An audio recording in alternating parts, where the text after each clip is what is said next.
ಯಾವ ಸರ್ಕಾರ ನಿಮ್ ಪರವಾಗಿದೆ, ಯಾವ ಸರ್ಕಾರ ನಿಮ್ ಪರವಾಗಿಲ್ಲ. ನೀವೆಲ್ಲರೂ ಕೂಡ ಯಾವ ಸರ್ಕಾರ ನಿಮ್ ಪರವಾಗಿದೆ, ನಾನು ಕಾಂಗ್ರೆಸ್ನೇ ಬೆಂಬಲಿಸಿ ಅಂತ ಹೇಳಲ್ಲ, ಯಾವ ಸರ್ಕಾರ ನಿಮ್ ಪರವಾಗಿದೆ ಅನ್ನೋದನ್ನ ಅರ್ಥ ಮಾಡ್ಕೋಬೇಕು. ಅದಕ್ಕೋಸ್ಕರವಾಗಿ ಇವತ್ತು ಏನ್ ನಡೀತಾ ಇದೆ ಅಂತಕ್ಕಂಥದ್ದನ್ನು ಕೂಡ ತಿಳ್ಕೋಬೇಕಾಗ್ತದೆ. ಇಂಥ ಜಾತ್ರೆಗಳಲ್ಲಿ ಚರ್ಚೆ ಆಗ್ಬೇಕು, ಜಾತ್ರೆಗಳಲ್ಲಿ ಚರ್ಚೆ ಆಗ್ಬೇಕು. ಯಾಕೆ ಬೇರೆಯವರು ಮಾಡಿಲ್ಲ, ನಾವ್ ಯಾಕೆ ಮಾಡಿದೀವಿ, ಇದನ್ನ ಚರ್ಚೆ ಆಗ್ಬೇಕು. ಚರ್ಚೆ ಮೂಲಕ ನೀವು ತಿಳ್ಕೊಳ್ತಕ್ಕಂಥ ಪ್ರಯತ್ನವನ್ನ ಮಾಡಬೇಕಾಗ್ತದೆ ಅಂತಕ್ಕಂಥ ಮಾತುಗಳನ್ನ ಹೇಳಲಿಕ್ಕೆ ಬಯಸ್ತಾ ಇದ್ದೇನೆ. ಈಗ ನಾವು ನಿಮ್ಮ ಜನಸಂಖ್ಯೆಗೆ ಅನುಗುಣವಾಗಿ ಮೀಸಲಾತಿಯನ್ನು ಕೊಡಬೇಕು ಅಂತ ಮಾಡುದು. 7% ಮೀಸಲಾತಿಯನ್ನು ಕೊಡಬೇಕು ಅಂತ ಮಾಡುದು. 3% ಇತ್ತು, 3% ಇದು, ಅದನ್ನ 7% ಮಾಡಬೇಕು ಅಂತ ಮಾಡುದು. ಈಗ ಸುಪ್ರೀಂ ಕೋರ್ಟ್ನವರು ಅಡ್ಡ ಬಂದಿದ್ದಾರೆ, ಅದಕ್ಕೆ ಅಡ್ಡ ಬಂದಿದ್ದಾರೆ. ಸ್ವಾಮೀಜಿಯವರು ಕೂಡ ಚಳವಳಿಯನ್ನು ಮಾಡಿದ್ರು, ಪ್ರತಿಭಟನೆ ಮಾಡಿದ್ರು. ಎಷ್ಟು ತಿಂಗಳು ಮಾಡಿದ್ರಿ? 157 ದಿನ ಪ್ರತಿಭಟನೆ ಮಾಡಿದ್ರೆ. ನಾನು 2 ಸಾರಿ ಹೋಗಿದ್ದೆ.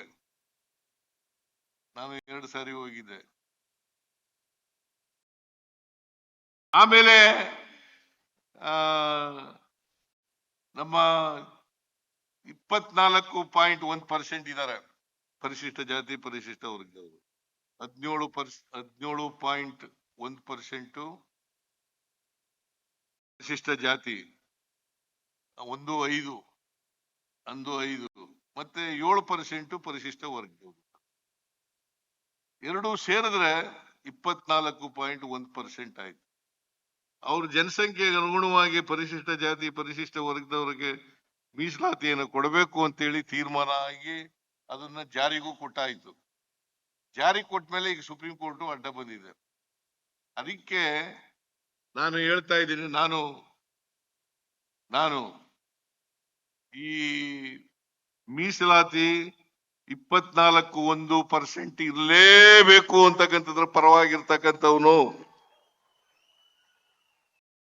ಅದಕ್ಕೋಸ್ಕರ 24.1% ಇರಬೇಕು ಅಂತೇಳಿ ಕೇಂದ್ರ ಸರ್ಕಾರದ ಮೇಲೆ ಒತ್ತಡ ಹಾಕ್ತಕ್ಕಂಥ ಕೆಲಸವನ್ನ ಮಾಡಿದ್ದೇನೆ.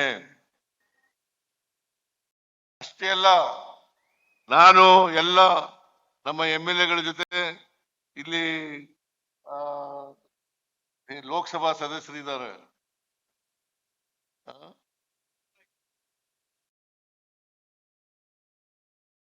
ನಾಯಕರು,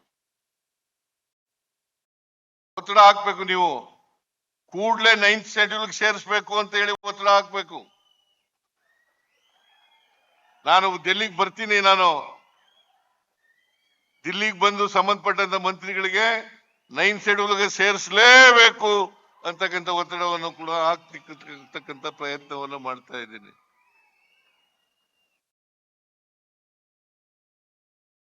ಶೆಡ್ಯೂಲ್ ಸೇರಿಸಲೇಬೇಕು. ಇಲ್ಲದೆ ಹೋದ್ರೆ ಮಾಡುದು ವ್ಯರ್ಥ ಆಗ್ತದೆ.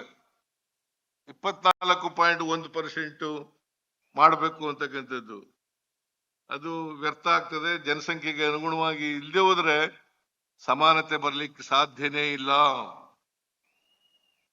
ಉದ್ಯೋಗದಲ್ಲಿ ಸಮಾನತೆ, ಶಿಕ್ಷಣದಲ್ಲಿ ಸಮಾನತೆ, ಆರ್ಥಿಕವಾಗಿ ಸಮಾನತೆ, ರಾಜಕೀಯವಾಗಿ ಸಮಾನತೆ, ಇದು ಬರದೇ ಹೋದರೆ ಸಮ ಸಮಾಜವನ್ನು ನಿರ್ಮಾಣ ಮಾಡಲಿಕ್ಕೆ ಸಾಧ್ಯನೇ ಆಗಲ್ಲ. ಇನ್ನು ಹೇಳ್ತಲೇ ಇರ್ಬೇಕಾಗುತ್ತೆ.